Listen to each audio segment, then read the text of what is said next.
等一下，1个月了。好了，1个月，不是我很多。意思是说我们几天后这样一直拉会拉到变成这个东西。对，它产膜就不要拉它，就让它好好的长。了解。对。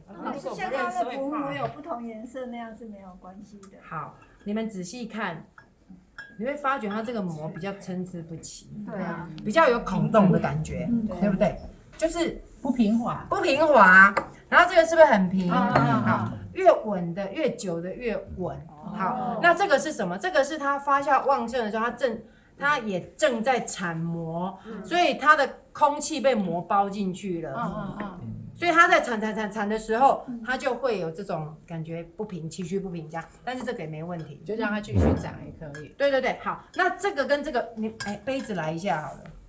来，我去拿一个。不要，他们不是给他们喝。哦，要给我们喝的。对，给他们喝，你们也喝喝看这一个。